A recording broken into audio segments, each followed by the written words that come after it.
اللہ تعالیٰ کی یہ سنت ہے کہ اللہ تعالیٰ جب بھی کسی قوم میں کسی رسول کو مبعوث کرتا ہے تو وہ وہاں جا کر دھمکی لگاتے ہیں کہ ہم پر ایمان لے آؤ، نہیں تو بڑے دن کا عذاب تمہیں آ پکڑے گا۔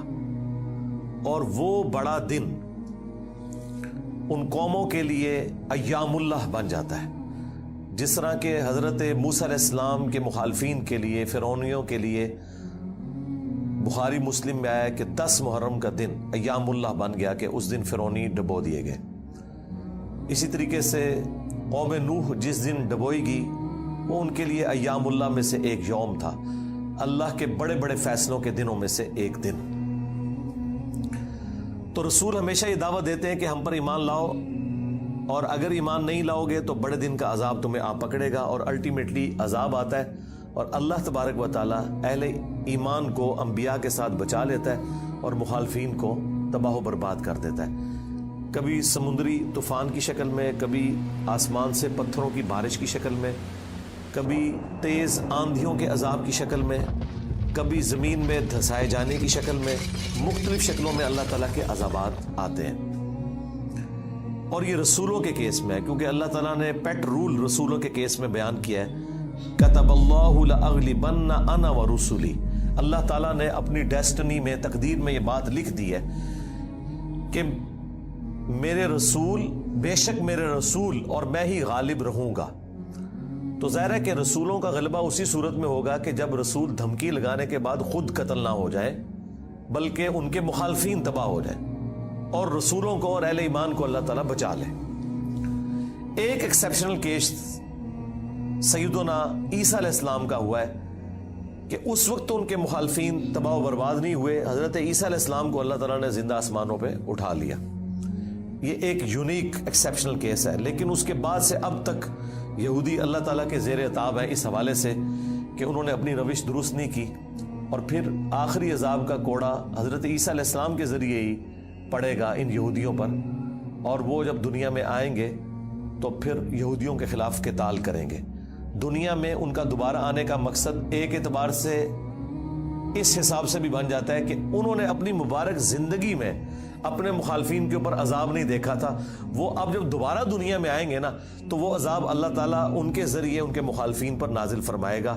یہ بھی ایک حکمت ہے حضرت عیسیٰ علیہ السلام کی دوبارہ دنیا میں آنے کی، اگرچہ یہ ان کی اولادیں ہیں لیکن روش تو انہوں نے نہیں چھوڑی۔ ایک اور ایکسیپشن ہے وہ یونس علیہ السلام کی ہے۔ ان کے کیس میں تو اللہ تعالیٰ نے بالکل ڈیفرنٹ ایک فیصلہ فرمایا کہ یونس علیہ السلام کی قوم نے جب عذاب کے آثار دیکھے تو انہوں نے توبہ کی اور اللہ تعالیٰ نے ان سب کا ایمان قبول کر لیا، اور وہ قرآن میں آتا ہے کہ 1,00,000 سے بھی زیادہ لوگ تھے جو سارے کے سارے ایک دن میں مسلمان ہو گئے۔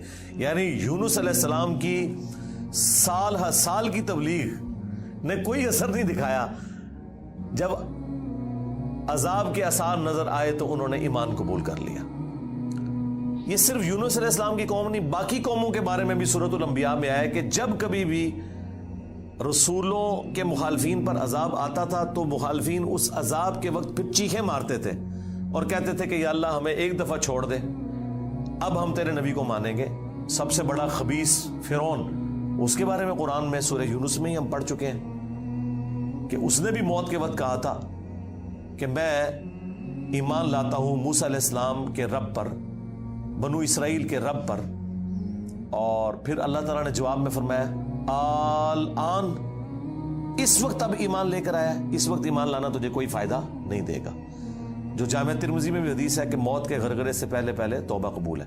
یہ جو موت کا غرغرہ ہے نا، یہ امتوں کے کیسز میں عذاب کے آثار کا سامنے نظر آنا ہے۔ وہ پوری قوم کے لیے موت کے غرغرے کا وقت ہے، اگرچہ وہ ان پہ نظر نہیں آئی ہے لیکن وہ اللہ کا فیصلہ ہو چکا ہے، وہ اب انہوں نے کنفرم مرنا ہی مرنا ہے۔ وہ آثار جب نظر آنا شروع ہوئے تو باقی قومیں بھی آہو بکا کرتی تھیں، اس قوم نے بھی آہو بکا کیا اور اللہ تعالیٰ نے ان کے کیس میں وہ سن لیا اور انہیں بچا لیا۔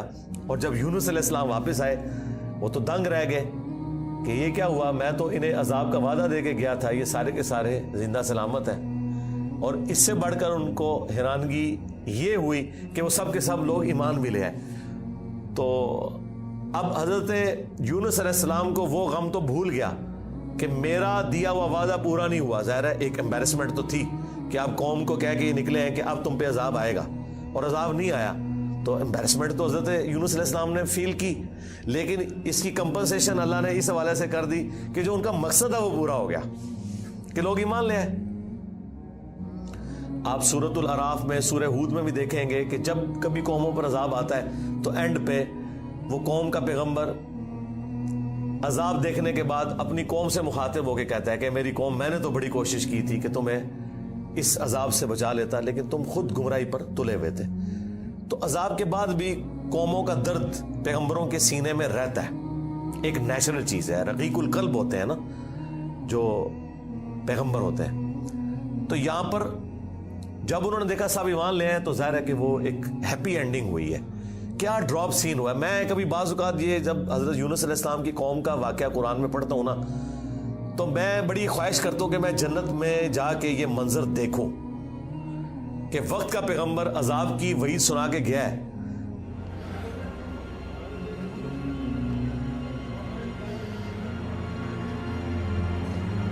In just 40 days more, Nineveh will be overthrown.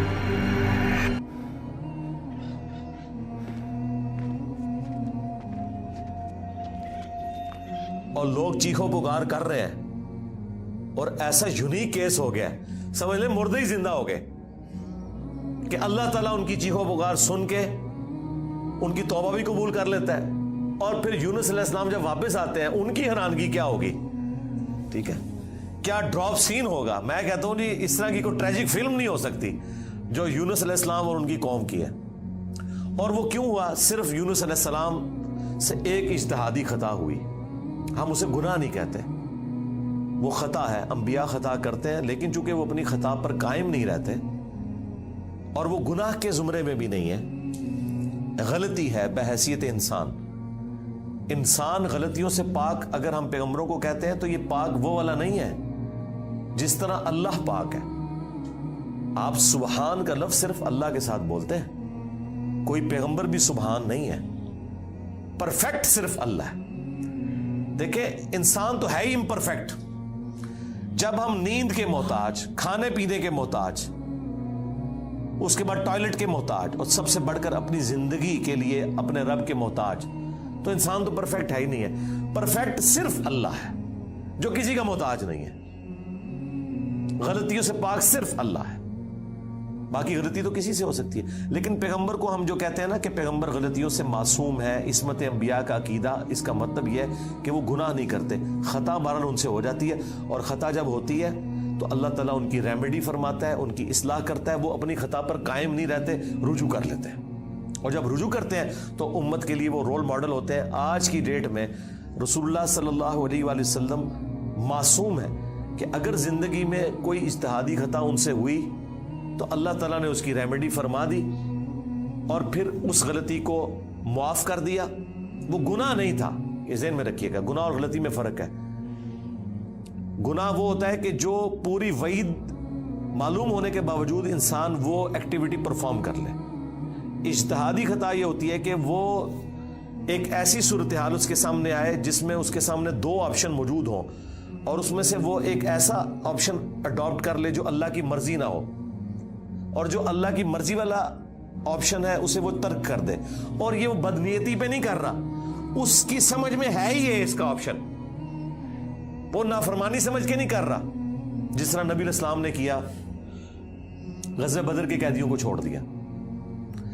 سورہ محمد میں یہ آیت نازل ہو چکی بھی تھی کہ جب تک فتنہ مکمل طور پر ختم نہیں ہو جاتا آپ نے ان کو قتل کرنا ہے, اپنے مخالفین کو. قتال کی آپ کو اجازت دی گئی. سورہ محمد کا نام ہی سورہ قتال ہے.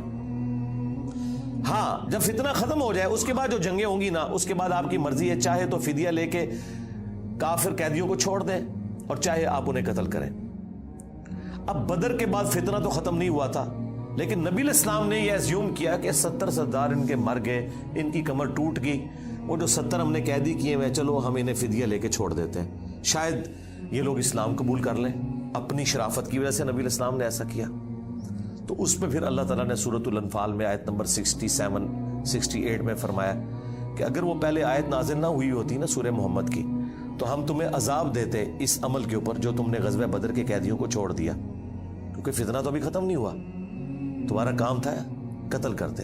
اور حضرت عمر کا مشورہ بھی یہی تھا بخاری مسلم میں، لیکن نبی علیہ السلام اور حضرت ابوبکر اپنی شفقت کی وجہ سے انہوں نے یہ پلی لی کہ وہ آیت میں آیا نا کہ فتنہ جب ختم ہو جائے تو پھر تمہاری مرضی ہے، تو ہم یہ زیوم کرتے ہیں کہ فتنہ ختم ہو گیا. یہ بدنیتی کی وجہ سے نہیں تھا، واقعی انہوں نے یہ زیوم کیا تھا، لیکن وہ کس قسم کے ناہنجار لوگ تھے. حضرت عمر رضی اللہ تعالیٰ عنہ نے یہ کنکلوڈ کیا کہ نہیں یہ اس قابل ہے، یہ قتل ہونے چاہیے. بہرحال وہ اجتہادی خطا اللہ تعالیٰ نے معاف کی. اس طرح باقی انبیاء اکرام کے بارے میں حضرت آدم علیہ السلام کی غلطی کا ذکر ہے، موسیٰ علیہ السلام سے بندہ مر گیا تھا، نوح علیہ السلام نے اپنے کافر بیٹے کے لیے دعا کر دی تھی. حالانکہ آج ایک مسلمان، عام مسلمان کو بھی پتا ہے کہ کافر کی مغفرت نہیں ہو سکتی، تو نوح علیہ السلام کو کیا نہیں پتا تھا؟ بس وہ وقتی طور پر ایک سمجھ لیں ایک باپ کی حیثیت سے ان کا دل پسیج گیا. انہوں نے کہا یا اللہ تو نے وعدہ کیا تھا مجھ سے کہ تو مجھے اور میرے گھر والوں کو بچائے گا، تو میرا بیٹا بھی تو میرے گھر والا تھا. تو اللہ تعالیٰ نے فرمایا کہ اس چیز کا سوال نہ کر جس کے بارے میں تجھے علم نہیں ہے. بڑا کریٹیکل جملہ تھا، اس میں مسئلہ تقدیر بھی چھپا ہوا ہے. ایک تو سمپل معنی ہے کہ اس بارے میں مجھ سے سوال کیوں کر رہا ہے؟ تم نے کب یہ ایزیوم کر لیا کہ تمہارے گھر والے اگر کفر کریں گے تو میں انہیں چھوڑ دوں گا؟ گھر والوں سے مراد وہ گھر والے تھے جو ایمان لے کر آئیں گے. آپ کی بیوی نہیں لائی، ایک بیٹا نہیں لایا، باقی گھر والے لے آئے ایمان، تو بچ گئے. اور دوسرا یہ جو جملہ تھا نا کہ اس چیز کا سوال نہ کر جس کے بارے میں تجھے علم نہیں، سورہ ہود میں آیت نمبر 46 میں، اور اے نوح جاہلوں میں شمار نہ ہو. یہ بڑا سخت جملہ ہے، یہ مسئلہ تقدیر کی طرف اشارہ ہے کہ تجھے نہیں پتا کہ میری تقدیر میں یہ لکھا ہے کہ یہ نبی کا بیٹا ہونے کے باوجود بھی اللہ کے علم میں یہ جہنمی ہے. وہ اللہ تعالیٰ نے اسے جہنمی نہیں بنایا بلکہ اپنے کرتوتوں کی وجہ سے. تو اللہ کی تقدیر کے اوپر تو کسی کا بھی علم نہیں ہے نا جب تک اللہ تعالیٰ مطلع نہ کر دے. یہ بہت کریٹیکل ایشو ہے، اس لیے میں نے الگ سے ایک ویڈیو اس پہ ریکارڈ کروائی ہے. عصمت انبیاء کا عقیدہ، اس کا ٹائٹل ہے انبیاء گناہ نہیں کرتے. یہ ہمیں جو عصمت انبیاء کا عقیدہ بتایا گیا وہ یہ ہے کہ نعوذ باللہ انبیاء کے اندر گناہ کرنے کی حصی نہیں ہوتی. یعنی انبیاء کرام جو ہے ان کے ساتھ وہ کمزوریاں بشری اٹیچ نہیں ہیں جو باقی انسانوں کے ساتھ اٹیچ ہیں. اگر یہ بات ہوتی تو انبیاء کی فضیلت ہی نہ ہوتی. انبیاء کی فضیلت ہے اس وجہ سے، انبیاء کی فضیلت ہے اس وجہ سے کہ وہ بشری کمزوریوں پر اوور کم کرتے ہوئے اللہ کے خوف کی وجہ سے گناہوں سے بچ جاتے ہیں. ادروائز پھر فرشتوں میں اور انسانوں میں کوئی فرق ہی نہ رہ جائے. تو یہ ہے اصل چیز جو انہیں فضیلت میں لے جاتی ہے عام انسانوں کی نسبت، کہ وہ اللہ کا اتنا خوف رکھتے ہیں کہ وہ گناہوں سے بچتے ہیں. رہی لغزش اجتہادی خطا وہ ہو سکتی ہے.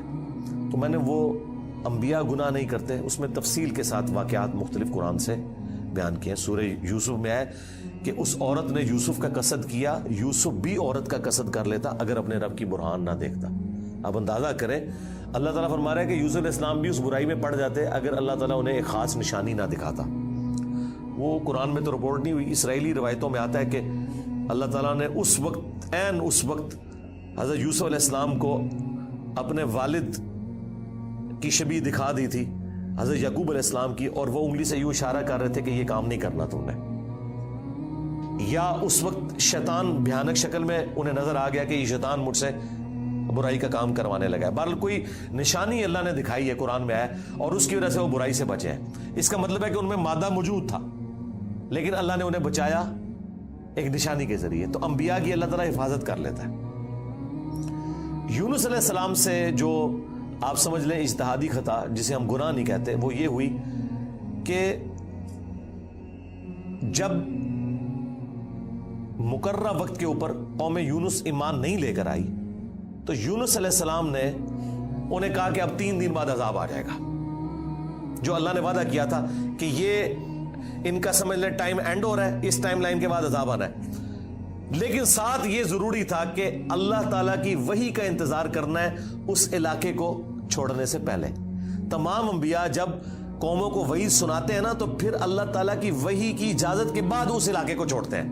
نبی اسلام نے بھی ہجرت دیکھے اینڈ پہ کی ہے، ایویں نہیں مطلب آپ خود سے نہیں نکلے, اللہ تعالیٰ کی وحی کے ذریعے نکلے.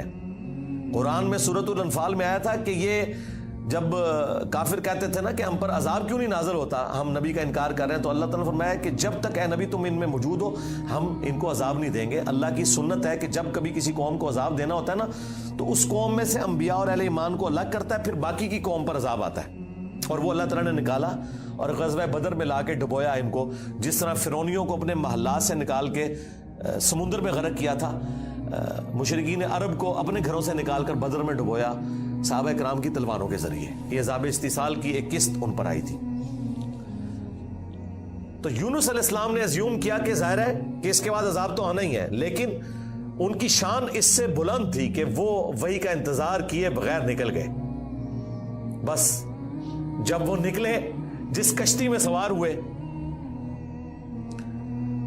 وہ کشتی جو ہے وہ بھنور میں پھنس گئی, اور ان کی اپنی ایک نارمز چل رہی تھی کہ اگر کشتی بھنور میں پھنس جائے تو یہ اس چیز کی علامت ہے کہ کوئی غلام اپنے آقا کی اجازت کے بغیر بھاگ کر آ گیا. پھر وہ قرعہ اندازی کرتے تھے, اور جس کے نام قرعہ نکلتا تھا اس کو فدیے کے طور پر وہ سمندر میں ڈال دیتے تھے. پہلی دفعہ قرآن اندازی کی گئی, بیلٹنگ, تو حضرت یونس علیہ السلام کا نام نکلا. تو ان کا نہیں, یونس علیہ السلام تو اس طرح ہو ہی نہیں سکتا. دوسری بار, تیسری بار, تینوں بار یونس علیہ السلام کا نام نکلا قرآن اندازی میں. تو یونس علیہ السلام نے, اچھا قرآن میں اشارتاً اس کا ذکر ہے, اسرائیلی روایتوں میں تفصیل کے ساتھ ہے, لیکن یہ بالکل قرآن میں فٹ ان بیٹھتی ہیں. What have you done? He told me to go to Nineveh and deliver a message. Instead I ran away. یعنی آپ کو یہ تو بتایا گیا کہ یونس اسلام مچھلی کے پیٹ میں رہے, تو وہ مچھلی کے پیٹ میں پہنچے کیسے تھے؟ مچھلی کے پیٹ تک پہنچنے کے لیے تو آپ کو اب دوست چاہیے, نیچے ہے مچھلی, اتنی بڑی ویل مچھلی ہے, کوئی چھوٹی مچھلی کے پیٹ میں تو رہ نہیں سکتا بندہ. تو وہ حضرت یونس علیہ السلام کو انہوں نے سمندر میں پھینک دیا. یونس علیہ السلام نے خود ہی کہا, ان کو کلک کر گیا کہ یہ معاملہ میرے اینڈ پہ ہے. انہوں نے کہا بھائی مجھے پھینکو, تم, مجھے سمجھ آ گئی ہے. ظاہر فوراً کلک کر گیا کہ معاملہ خراب میرے سے ہی ہو گیا. وہ ان کو سمندر میں پھینک دیا, تو اللہ کے حکم سے ایک مچھلی نے انہیں نگل لیا. یہ قرآن میں ہے. قرآن میں آگے تفصیل نہیں ہے کہ کتنے دن تک, لیکن تورات میں ملتا ہے کہ 3 دن اور 3 رات تک وہ مچھلی کے پیٹ میں رہے. یہ ویسے پبلک مشہور ہے 40 دن, نہیں 3 دن ہے. بس وہی 3 دن, وہ جو 3 دن عذاب آنے تھے نا, وہ 3 دن انہوں نے مچھلی کے پیٹ میں گزارے. اور وہ 3 دن ان کی قوم نے زندگی موت کی کشمکش میں گزارے ہیں کہ ابھی عذاب آیا کہ آیا. ٹھیک ہے, توبہ ہے نہیں ہوئی کہ آئی ایم سوری تے توبہ قبول ہو گئی ہے نا. 3 دن انہوں نے پی کٹی ہے بھائی جی. یہاں تو لوگ 1 دن جیل نہیں کاٹ سکتے, 3 دن تک انہوں نے وہ تکلیف کاٹی ہے. پھر اللہ تعالیٰ نے ان کی توبہ قبول کی ہے. اور یہاں پہ حضرت یونس علیہ السلام 3 دن تک مچھلی کے پیٹ میں, اندھیرے میں, اور دیکھیں اللہ نے ان کو ایسے کلمات سکھا دیے, مختصر تھے, پرفیکٹ تھے, بہترین توبہ, لا الہ الا انت سبحانک. سورۃ الانبیاء میں یہ دعا آئی ہے, اے اللہ تیرے سوا کوئی معبود نہیں, اور تو پاک ہے نا, پاک تو غلطی نہیں کر سکتا. انی کنت من الظالمین, بے شک میں ہی ظالموں میں ہوں, میں انسان ہوں, انسان سے غلطی تو ہوگی.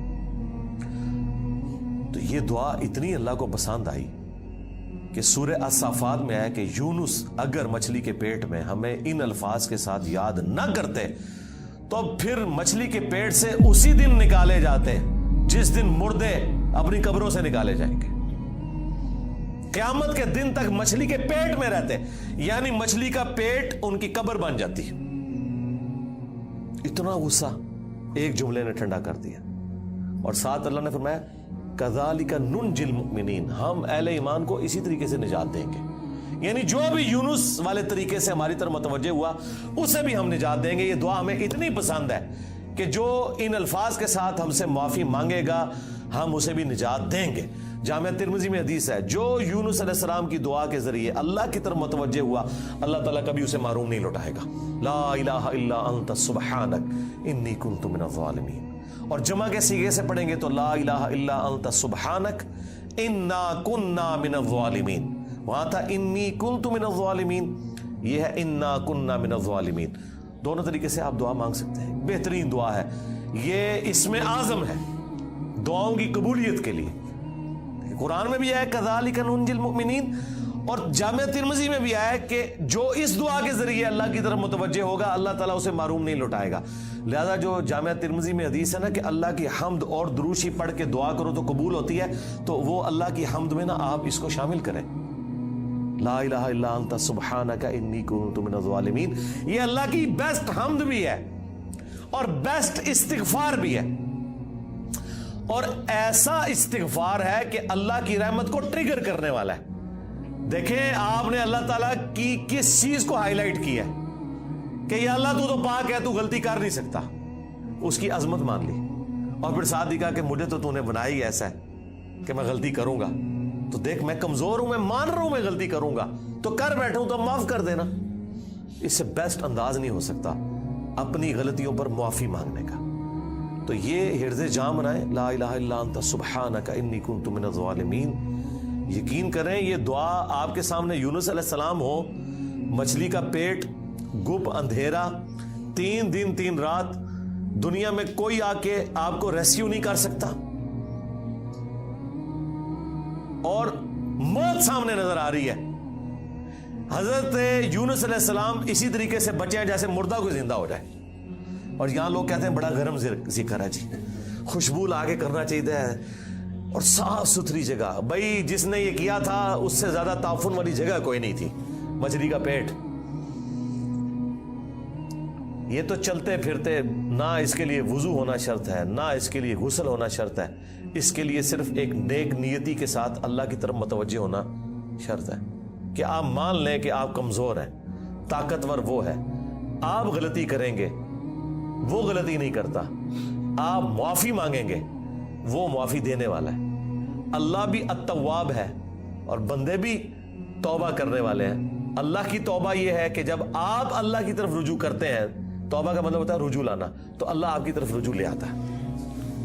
جو بخاری مسلم میں حدیث ہے کہ جو شخص توبہ کر کے اللہ کی طرف رجوع لاتا ہے تو اللہ کو اس شخص سے زیادہ خوشی ہوتی ہے کہ جو اکیلا ریگستان میں ہو، اچانک اس کی سواری غائب ہو جائے اور وہ اپنی موت کا انتظار کرنا شروع کر دے، اور پھر تھوڑی دیر بعد وہ سواری واپس آ جائے جس پہ اس کا سامان لدا ہوا ہے، اسے نئی زندگی ملے، اور وہ اتنا خوش ہو کہ اس کی زبان سے نکل جائے اے اللہ تو میرا بندہ میں تیرا رب، من شدت الفرح، خوشی کی شدت کی وجہ سے. حالانکہ اس نے یہ کہنا تھا کہ اے اللہ میں تیرا بندہ تو میرا رب. اس سے زیادہ اللہ تعالیٰ کو خوشی ہوتی ہے جو بندہ رجوع لے آتا ہے. تو یونس علیہ السلام کی دعاؤں کو آپ اپنے استغفار میں، اپنی صبح و شام کے اذکار میں، ہر جگہ اپنے تشہد کے اندر اس دعا کو پڑھا کریں. یہ بڑے بڑے مشکلوں کو آسان کر دیتی ہے. یار آپ دیکھیں ایک بندے کو اپنی موت سامنے نظر آ رہی ہے اور اس موت میں سے اسے زندگی مل جائے، بس جب آپ نا امیدی کے اینڈ پر پہنچے ہوں اور آپ کو کوئی امید نظر نہ آئے تو آپ یہ پڑھیں لا الہ الا انت سبحانک انی کنت من الظالمین. انشاءاللہ تعالی اللہ تعالیٰ اس مشکل میں بھی کوئی نہ کوئی ایسی راہ نکال دے گا جو آپ نے گمان بھی نہیں کبھی کی ہوگی. بہرحال وہ 3 دن اور 3 رات کے بعد یونس علیہ السلام کو مچھلی نے ساحل پر ڈال دیا. اب ان کا جسم کافی ڈیمیج ہو چکا ہوا تھا. قرآن میں آیا کہ ان کے لیے اللہ تعالیٰ نے کدو کی بیل اگا دی جو ان کے اوپر سایہ کی ہوئی تھی، کیونکہ بالکل لاغر ہوئے ہوئے تھے وہ، اور پھر دھوپ سے بچاؤ کے لیے وہ بیل بھی ان کو چاہیے تھی. پھر سسٹین ہوئے، جب واپس اپنی قوم میں آئے تو دیکھا کہ جناب سارے رفع دین نمازاں پڑھ رہے نے. انہوں نے کہا پوری زندگی بخاری مسلم دی حدیثاں دکھائیاں، انہیں رفع دین نہیں شروع کیتا، اچانک کیا ہو گیا ہے؟ یعنی وہ سارے کے سارے مان لیں. یہ میں آج کے دور میں ٹرانسلیٹ کر رہا ہوں. پھر کہنے کے کتنے لکھے ہیں سرکار؟ دیکھیں اللہ تعالیٰ ہر دور میں اپنے بندے بھیجتا ہے جو اس دور کی لینگویج میں ان کو وہ بات سمجھاتے ہیں. تو انہوں نے دیکھا بھی انقلاب یہ کہاں سے آ گیا، سارے اونچی آمین کہہ رہے ہیں، سارے رفع الیدین سے نماز پڑھ رہے ہیں، سارے نے جڑے اپنی شلوانہ چھونگ لیاں نے، کیا ہو گیا ہے؟ تو پتہ چلا کہ جناب اللہ تعالیٰ نے معاف کر دیا ان کو. اور یہ ایک ایسا ایکسیپشنل واقعہ ہے جو اللہ تعالیٰ کی پوری بنائے ہوئے پلان کے اندر، پوری ڈیسٹنی میں، پوری انسانی تاریخ میں اور کسی کے لیے نہیں ہوا. اس خاص واقعے کی وجہ سے ہی اس سورت کا نام سورہ یونس ہے.